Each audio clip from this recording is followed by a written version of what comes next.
Bem, pessoal, estou ao vivo de novo.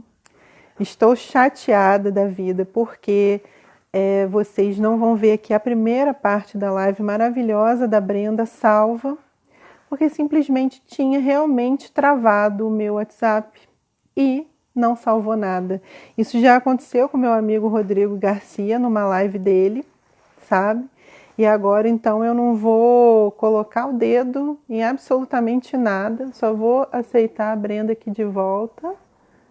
Posteriormente, esse comentário, essa live que vai ficar essa, pelo menos espero que fique gravada. O que eu quero dizer para vocês é que teve 1 hora de uma live maravilhosa com a Brenda que não ficou salvo. Porque travou, isso já aconteceu com o Rodrigo, Brenda. Então eu não vou mais, eu estava gostando de mexer nos comentários, fixar e tudo mais, eu não vou mais fazer isso. Eu estou aqui com o coração partido, e o pessoal estava amando. Vai ter como salvar essa, a gente faz um convite às pessoas, né? A gente tem aí os grupos de estudos abertos, a gente marca outra live, a gente vai participar no canal dos amigos. O Pedro falou que vai ficar imprimido nas nossas mentes, que vai ser ótimo, né? Então a gente continua. Pena que não gravou, mas essa parte vai ficar gravada, vai ficar registro. O Paulo comentou Isso que a primeira parte foi live foi VIP, VIP. vai ficar registro. As 46 pessoas que ficaram firmes e até, a gente chegou numa audiência de até 50, né? E fica aí a lição pra gente. Eu sempre falo, não tem problema perder, que vai ficar gravado. Nem sempre, gente, Nem às sempre. vezes. Sempre o Mas sistema. sabe o que é isso, né? São duas mulheres empoderadas falando. E o que o Mark Zuckerberg fez? Ele Não salvou. Não Ele salvou. bloqueou a nossa live, ele não aceitou, falou assim, isso não pode ficar no meu aplicativo, isso que elas estão falando. Então, nessa primeira hora, a gente falou um pouco sobre a questão da mulher, e a Brenda vinha falando quando a live caiu sobre a questão do homem, né, do sofrimento ligado ao gênero masculino. Né? Uhum. Sim, porque é um aspecto que a gente sente o lugar de subordinação não é equiparável. Os homens, eles abrem mão da afetividade em troca de poder. E o poder, ele tá diretamente relacionado, esse leve, esse tom de voz ou esse gestual, né, como eu fiz na primeira parte, né?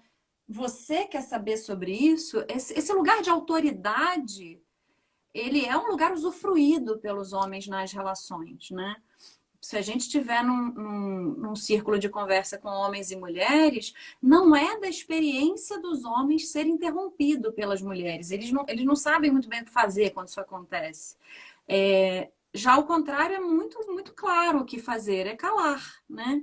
Porque o lugar da mulher é o lugar de calar. Então, não é um sofrimento igual, mas existe um preço pago em termos de violência interpessoal e de violência pessoal auto-infligida, porque é uma forma de violência. Quando a gente se impõe uma restrição, que é uma restrição do campo da expressão dos afetos, que é uma proibição no campo do amor, que é uma proibição no campo de dizer medo. A gente está falando de uma norma. Tem um texto que eu amo, e aí comecei, né? A gente está ficando muito acadêmica, Lília. Eu começo a lembrar das coisas, aí eu lembro do nome do texto, da referência, quero deixar para as pessoas, mas esse eu não vou resistir. Tem um texto de uma autora brasileira que é maravilhosa, que chama Juraci Tonelli. E ela trata do gênero como uma violência normativa. Esse é o nome do texto, né? Por que é uma violência normativa? É como a gente fala de violência fundamental, e a Isabel Kahn fala disso também, que essa norma, que é a norma de gênero, ela é violenta para todos, porque ela é restritiva e ela determina o que é possível para você e o que não é possível para você, como uma imposição. Só que para a gente ter uma identidade, para a gente ser uma pessoa no seio social, a gente tem que se tornar esse tal desse sujeito. Um livro já que o Pedro pediu para eu sair citando, eu vou citar um que é difícil, hein, Pedro? Que é o Hermenêutica do Sujeito, do Foucault. Ele fala sobre isso, né? Como que a gente se torna sujeito? Como que a gente se produz dentro de um campo normativo e, e eu vou me tornar alguém a partir desses referenciais identitários. Então, eu tenho a referência do meu nome, da minha família, da minha história. Eu tenho que me representar para mim mesma e me apresentar para você.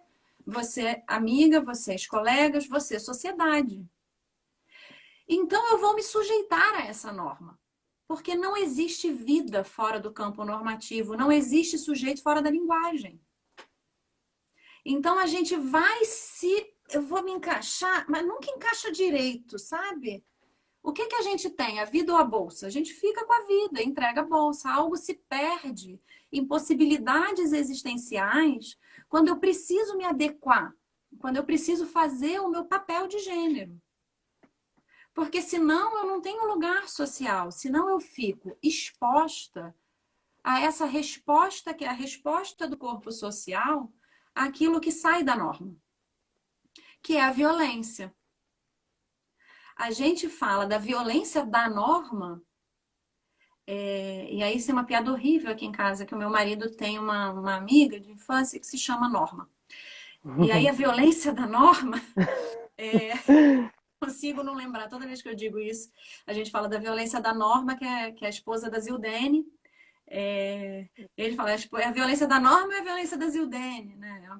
Enfim, gente, desculpa, não era para ter acontecido isso na nossa live, estava tão técnica, estava tão bonita, fiz uma piada boba. Mas, enfim, a questão é que a norma, ela nos violenta porque ela nos obriga a ser alguma coisa. Só que para eu ser essa alguma coisa, eu vou ser essa coisa. Eu não vou fingir essa coisa, eu não vou brincar essa coisa, eu não vou atuar essa coisa. Eu vou me identificar, então eu vou me tornar. E aí eu vou me cobrar isso e eu vou cobrar isso do mundo. Aí, marido rindo, tá vendo? Ele conhece bem a piada. E aí a gente tem o que a gente chama, né? Vamos pensar que o campo de inteligibilidade é essa borda, essa piscina que forma aquilo que pode dentro da sociedade. Aquela norma mais bonitinha, todo mundo de rosa, rosa, metade azul, brincando, maiôs rosas, sungas azuis dentro da piscina. Todo mundo que tá laranja fora da piscina tá no que a gente chama de campo de precariedade. Que quando você destoa alguma coisa fora dessa norma, você fica exposta à violência. Qual é a violência? É a crítica, é esse olhar de desdém, que é uma forma de violência interpessoal que desqualifica o sujeito. É essa subordinação do corpo da mulher, que além de trabalhar, porque a gente tem que trabalhar, porque tem que ter dinheiro, porque não existe mais salário para sustentar a família. Todo mundo tem que trabalhar.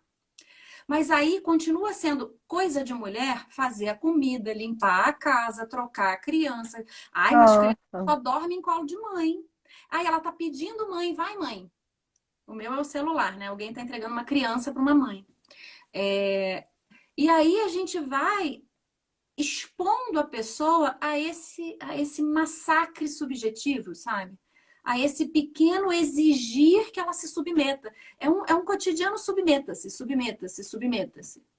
Senão eu te critico, senão eu te humilho, senão eu te ofendo, senão eu não te aceito, senão eu não te amo, eu não te quero.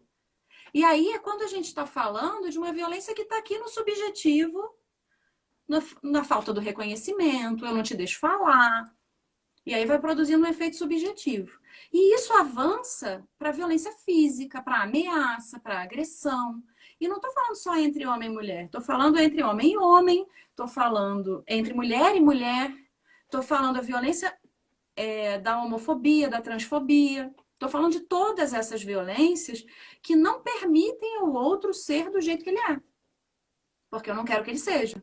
Então, a piscina onde as pessoas estão brincando vestidas de rosa e azul é muito pequena.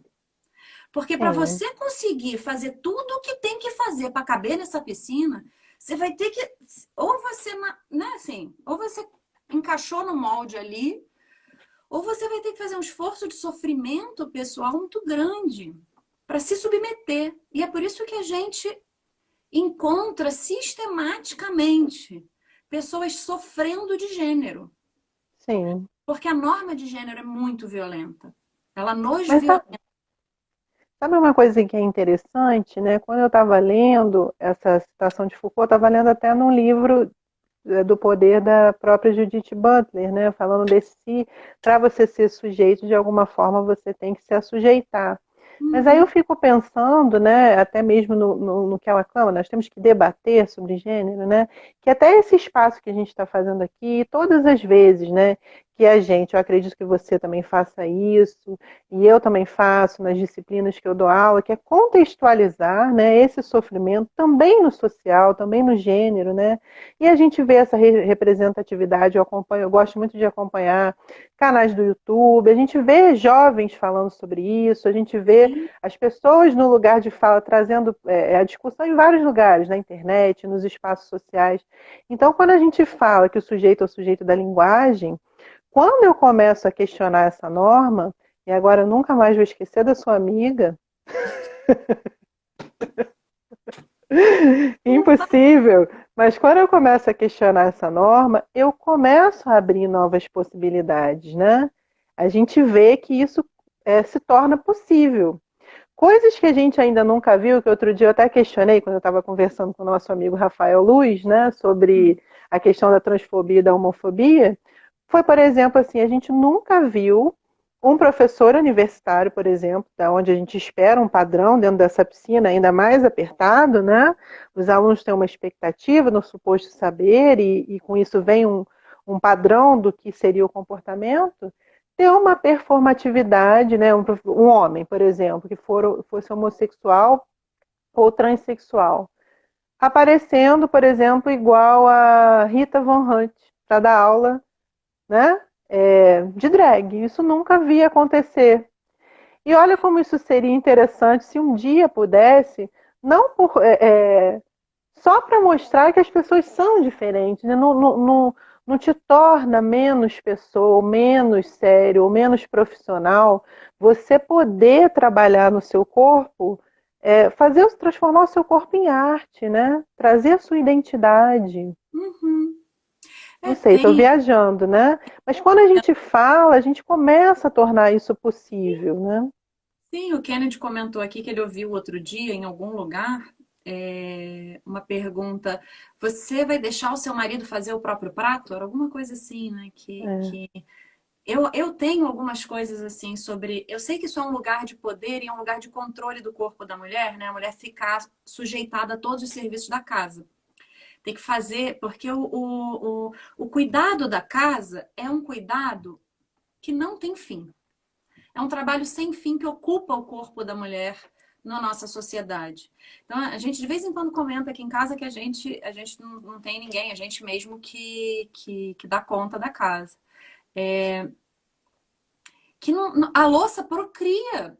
A gente olha para a pia e a gente fala, brother, o prato tá aqui na suruba, porque é um tal de prato aparecer prato, prato aparecer prato. Não é que eu tenho mais prato, é que eles voltam para a pia sujo. Eu mal tirei, ele já voltou.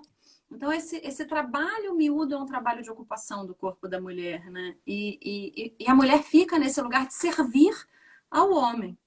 Agora, só porque eu achei o comentário dele interessante, né? E dessas pequenas coisas que trata o gênero. Agora, você está falando de uma coisa, desses lugares onde a gente pode expor uma reflexão, expor um pensamento, expor uma outra forma, uma outra visão, uma crítica. Gente, vamos entender, azul é a cor da mulher, porque é a cor do manto de Nossa Senhora, sabe? Homem veste azul, mulher veste rosa. Porque aonde? Vamos combinar que isso é um negócio assim, inventado. Alguém inventou esse negócio. Azul é a cor do céu, né? É Agora, interessante que as crianças não têm isso, né?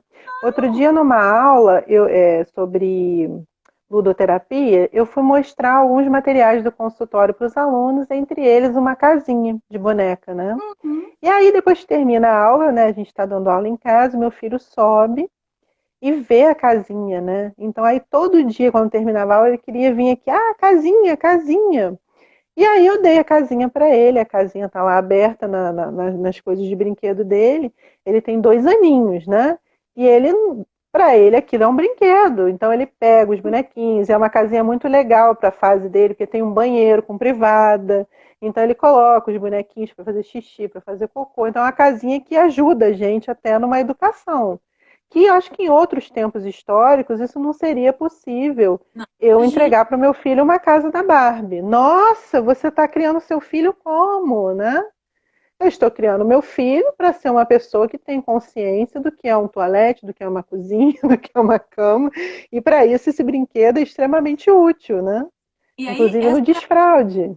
essa questão é assim, como isso se presta a ser um lugar de aprisionamento da mulher, né? Porque qual é a dificuldade cognitiva de uma pessoa que não é capaz de dobrar a própria roupa? Vamos combinar. Precisa de mais ou menos 2 neurônios para esticar uma blusa e dobrar ela. Precisa de 1,5 neurônio para lavar louça. Porque você vai usar a esponja e as suas 2 mãos.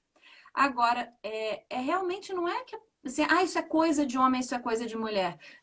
Tá, cortar lenha é coisa de homem, não é tão coisa de mulher, é força física. Ninguém mais quase corta lenha no machado. Isso é coisa de filme.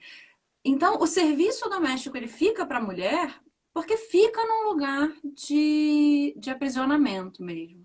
Agora, é porque eu não quero perder o que você falou, né, sobre a questão dos lugares de fala. E essa expressão lugar de fala, ela é potente, mas ela tem lá seus problemas. A gente pode falar sobre isso outro dia. Mas a universidade deveria ser um lugar de abertura, né, de discussão sobre as coisas todas que existem para discutir. A gente devia estar aqui para trocar as mais variadas ideias. E veja, o gênero ele entra na psicologia pela porta da psicologia social, porque é a psicologia social que se apropria do gênero para tornar isso uma discussão da psicologia. Ainda que a gente saiba que na clínica, que em várias áreas a psicologia hoje em dia trabalha com gênero, né? Mas o meu professor, isso é um caso famoso, é público, o meu professor de Psicologia Social 1 na faculdade, ele, ele começou a fazer drag queen numa cidade da região dos Lagos, para que ninguém na faculdade soubesse lá no Rio que ele era drag queen. E ele é professor de Psicologia Social. Então, quando isso saiu no jornal e isso chegou até a universidade, isso criou um mal-estar terrível.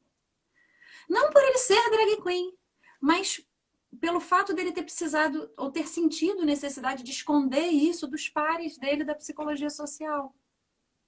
Porque ele sentiu, é um lugar de precariedade, é um lugar de exposição à violência, né?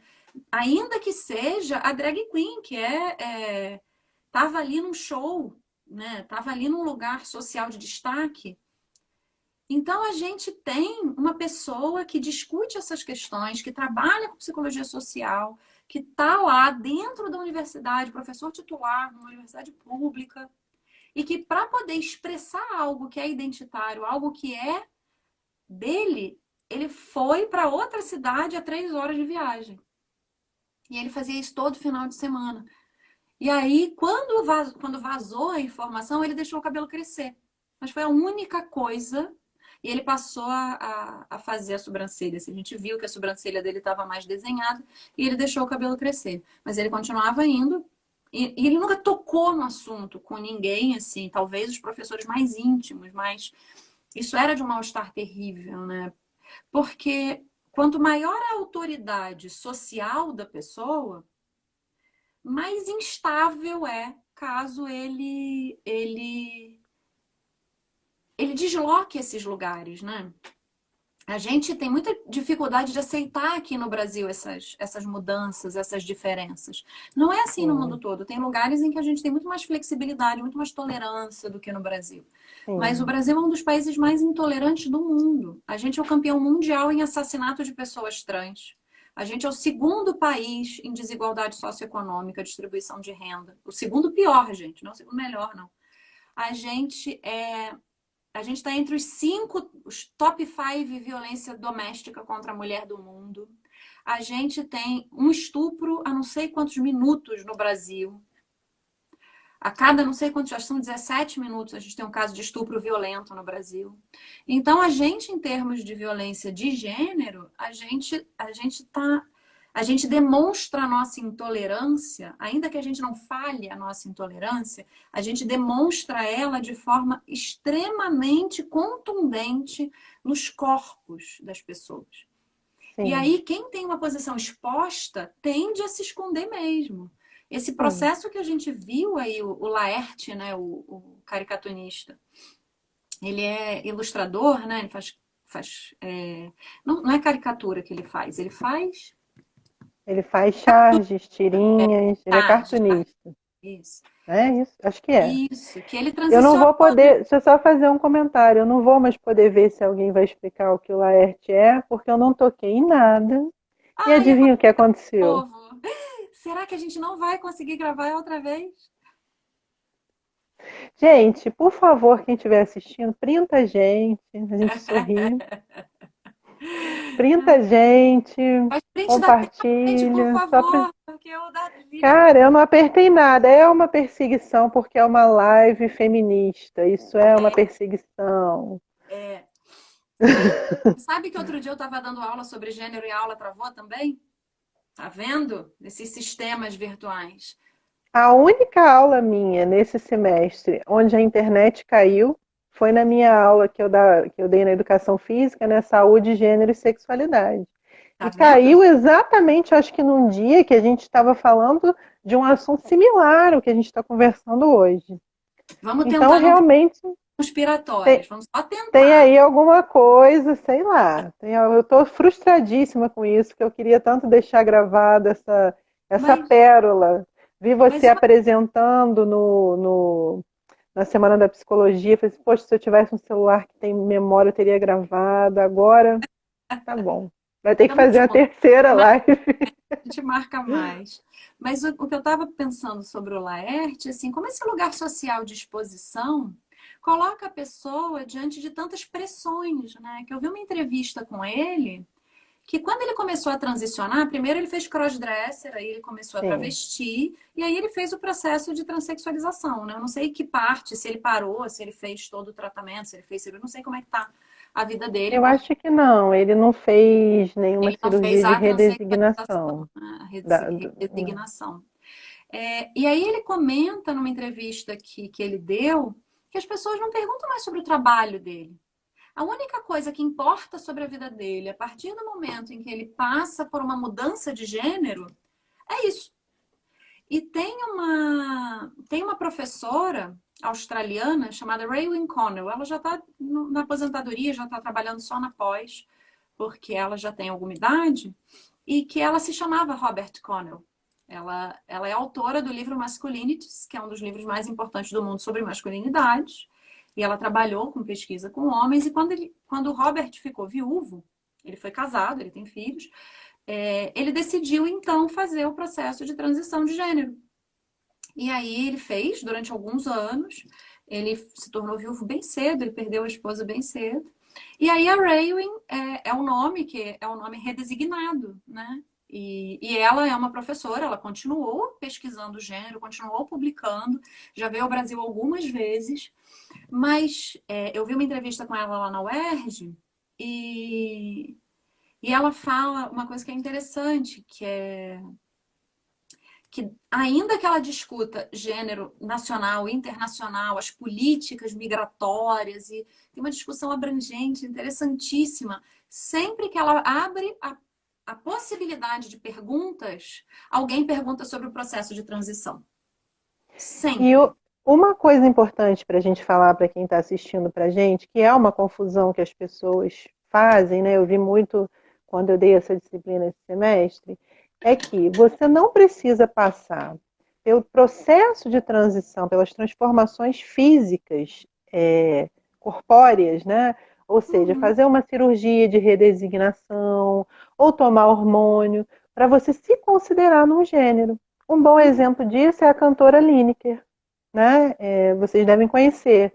Então, assim, essas pessoas, a gente ainda tem, né, o preconceito do preconceito. Quando alguém se entende trans, essa pessoa ainda é cobrada, né, pela sociedade por fazer uma transição de gênero para ter uma performatividade cada vez mais cisnormativa. E quando a gente vê as pessoas trans que fazem, né, vão para aqueles institutos que são institutos de gênero e fazem um acompanhamento psicológico, o dado que se tem é que uma boa parte das pessoas desiste de fazer uma cirurgia invasiva porque passa a entender que o processo é mais um processo de identidade e de possibilidade, lembra da piscina? Uhum. De nadar numa piscina maior, O do que, problema, né, do o que problema não é a necessariamente ter que cirurgia. ferir o seu corpo. Né? O seu corpo não é quem te limita é o social, não é o corpo.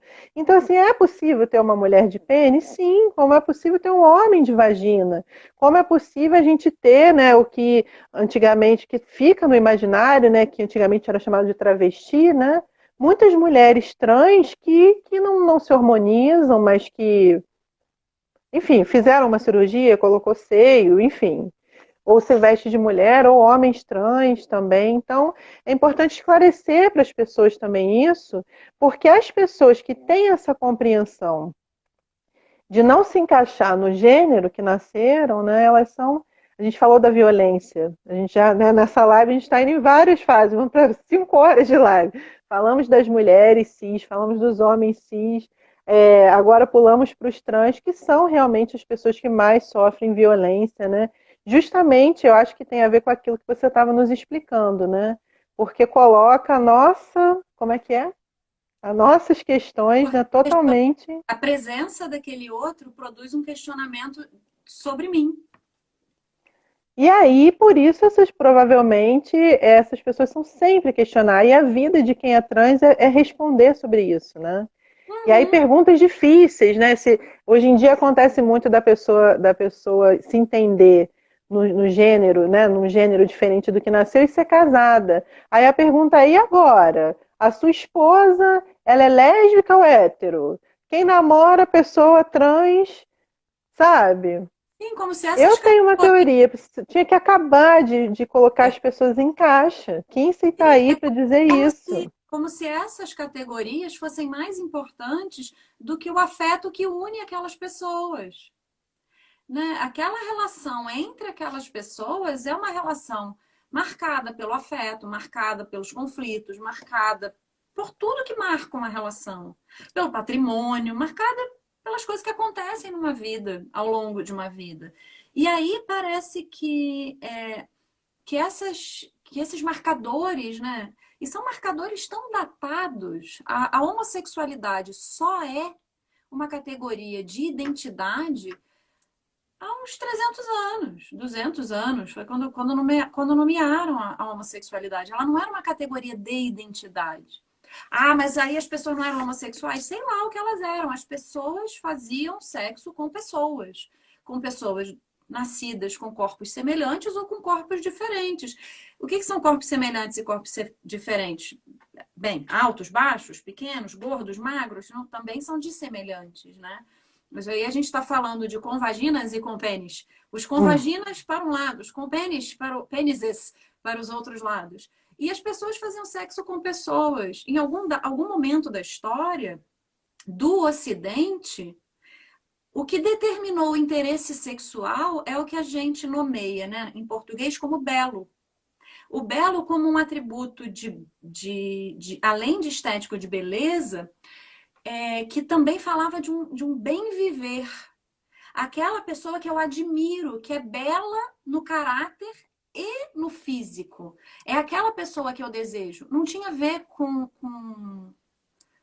o atributo propriamente de sexualidade que a gente chama de homo hétero como categoria de identidade. Então as pessoas tinham atração sexual pelo belo. Quer dizer, é uma outra relação com o corpo, é uma outra relação com a sexualidade. A nossa sexualidade define identidade. E como a gente está problematizando isso, a gente está começando a ver que não dá para ter só duas caixinhas. Não dá para ter homo e hétero. Não dá para ter só duas caixinhas de gênero, Porque nós somos tão diversos. Senão a gente vai ter que nomear 6 bilhões de gêneros. Porque o meu feminino é diferente do seu, que é diferente do da Tati, o masculino do Hamilton, que está comentando, é diferente do Paulo, do Diogo. Porque são formas de masculino diferentes. Tanto que o livro da Raewyn Connell é masculinities, no plural. E a gente fala de feminilidades. Porque são diferentes. Então a gente fica querendo levantar a borda dessa piscina para achar que o mundo é todo igual àquilo que eu entendo. Só que o que eu estou tentando fazer é espelhar no mundo alguma coisa que é minha. Porque tem lá os seus motivos, seus determinantes culturais, né? Essa forma de fazer, ela marca a nossa cultura, ela marca a tradição, ela marca a transmissão de patrimônio, ela marca a possibilidade de estabelecimento de vínculo civil no casamento. Tem uma autora que eu adoro, que eu vou trabalhar agora, estava organizando os textos dela para o grupo de estudos, né, que começa dia 7. Aproveita e fala do grupo de estudo, O grupo professor. de estudos, gente. Vamos começar um grupo de estudos sobre os desdobramentos do sofrimento, né, das questões de gênero, raça e classe na clínica. Então, vamos passar mais teoricamente, mais calmamente, né, por todos esses conceitos para pensar o que vai acontecer com os nossos pacientes, como que eles sofrem disso, né? E aí, essa autora, ela chama Oxi Curiel. E ela é uma autora que estudou um processo constituinte da América Latina, muito semelhante ao do Brasil. Não vou lembrar o país agora, vou falar errado. Então, não vou falar. Mas é um país irmão aqui da América Latina que tem um processo constituinte pós-ditadura. E ela estudou esse processo constituinte, como é que eles criaram a nova Constituição. Uma Constituição também democrática, um processo muito semelhante ao do Brasil. E o nome do livro dela é A Nação Heterossexual, porque ela vai estudando como na nossa legislação, e como diz Foucault, a forma como uma sociedade julga os seus membros produz subjetividade. Então, a forma como a gente legisla produz possibilidades de ser. E a Constituição de lá, que é muito semelhante à daqui, tem vários marcos que, ainda que seja uma Constituição igualitária, que tenta promover a democracia, a igualdade, os direitos de todos, ela obriga relações heterossexuais para a transmissão de patrimônio, para a constituição de família. Ela tem pressupostos heteronormativos, que é isso que a gente chama, né? Essa piscina que a gente falou, que está metade azul, metade rosa, e que, né, os meninos só querem as meninas e as meninas só querem os meninos, todo mundo brincando nessa piscininha. A gente chama a piscina, a gente chama de heteronormatividade, que é a norma, é o nome da norma. Ó, o Hamilton aqui me ajudando, é a Constituição da Colômbia de 1991. Obrigada, Hamilton. Nosso assessor para assuntos jurídicos. E aí a gente tem essa regra, né? Não é só um falatório cultural, não é só um discurso. Não. Tem um monte de coisas que estão aí atravessados nisso que a gente chama de campo normativo do gênero. E aí tem uma coisa, desculpa, te interrompi. Que vai fazer essa pressão sobre os sujeitos. O Women's Rooting, até eu estou interrompendo as mulheres, porque me empolguei, porque lembrei, né? Acho que é Foucault, né? Falando que o poder requer corpos tristes, né? Então a gente vê na nossa sociedade um projeto, na nossa sociedade brasileira, né? Um projeto de poder, né? Que faz parte aí de grupos que se dizem religiosos, né? Porque não são, se fossem não estariam fazendo isso, mas falsos profetas, né? A gente vê um projeto de poder na nossa sociedade que cada vez mais clama por essas caixinhas, mas essas caixinhas, e atacou, né? Atacou no seu projeto político o que eles chamam de ideologia de gênero. Esse foi o mote da campanha, né? Por que a questão do gênero foi tão importante numa ascensão de um grupo político, né? Tem a ver com isso, né? O corpo limitado é um corpo triste e fácil de dominar. né? Sim. É um corpo, como você falou, sem possibilidades subjetivas, não Uhum. só no campo da performatividade de gênero, mas no campo do questionamento, no campo de requisitar alguma coisa. Então eu preciso enlatar as pessoas, não porque Deus quis ou porque isso seria melhor, seria o mais certo moralmente, mas sim para, como eu Extrair posso efeitos de dizer, poder, né? extrair um efeito de poder. Então, pessoal, isso tudo que a gente está conversando é muito importante, né? No momento em que você questiona o gênero, você abre a possibilidade para tantas outras coisas, né? Para o enriquecimento subjetivo, para o conhecimento, como vocês estão vendo aí, a Brenda citando livros, né? Livros enriquecem a nossa cabeça, libertam, né? A gente dessas amarras de poder que a gente vive. Eu mandei um vídeo para a Brenda que eu fiquei horrorizada, eu vi no Facebook, né? Eu nem me lembro como é que era. Era todo mundo cantando, né? As criancinhas, todos os meninos de azul, as meninas de rosa, com vestido lá do século XVI, né? Uma Cantando e roupa que. dançando que Deus fez elas assim e que cada um tinha que ser do jeito que Deus fez. Isso. Aí os meninos faziam um círculo e compartilhavam um carrinho, e as meninas compartilhavam uma boneca. Eu queria saber onde foi que isso está inscrito, né? Já que o pessoal gosta da biologia, onde está inscrito que perereca tem a ver com boneca e aí você pode falar, porque o bebê vem dali, né? Pode ser. Mas o carro não saiu do cu do homem. Desculpa, pessoal. Né? Ó, a Carla, algumas coisas estão sendo postadas aqui, Lília, eu estava aqui Uhum. prestando atenção, né? O Pedro comentou que há uma certa morte, né, nesse enquadramento. A gente mata um pouco a subjetividade Cara, das... gente. Ah, não. Achei que a gente tinha E caído. uma outra pessoa comentou que isso que eu estava comentando, né, que a heteronormatividade fala da heterossexualidade compulsória, né? E aí a Carlinha, a professora Carla Magalhães, estava comentando que até os programas de saúde, né, a gente vê que a saúde da mulher é a saúde reprodutiva. Como se a gente fosse Sim. útero, né? A gente é só isso, a gente é canal vaginal e útero. E não vamos falar desse negócio de clitóris, porque isso dá muita confusão, entendeu? Esse negócio de prazer, né? Vamos pensar só em ficar bem de perninha fechada e reproduzir só com seu maridinho. Mas tem esse atravessamento, né? De cerceamento mesmo. O Foucault fala, né, da disciplina dos corpos dóceis, como a gente precisa se docilizar, se submeter. Eu comento quando eu falo, eu sou especialista em atendimento de criança, né? Que as crianças, elas não foram feitas para a escola. A escola foi inventada para docilizar as crianças. Porque nada é mais antinatural do que aquilo que a gente faz, por exemplo, quando a gente está na pós-graduação, que é sentar e ficar parado estudando 6, 7 horas seguidas. Você sabe, eu sei, muitas pessoas, né? A gente estuda, a gente fica aquela coisa escolar, aquela coisa vestibulanda, né? De você ficar sentado horas e horas e horas e horas e horas. A gente precisa do jardim de infância, do curso de alfabetização e mais 8 anos escolares, e agora são 9, né, no ensino fundamental, tá todo mundo com 9, para fazer uma pessoa ficar sentada 5 horas sem parar. Isso é a docilização do corpo, é tornar esse corpo um corpo que é produtivo para o sistema. É um corpo que aprende a se submeter, que aprende a se sujeitar. Então, isso atravessa várias áreas da nossa sociedade, é como a gente se organiza como sociedade, né?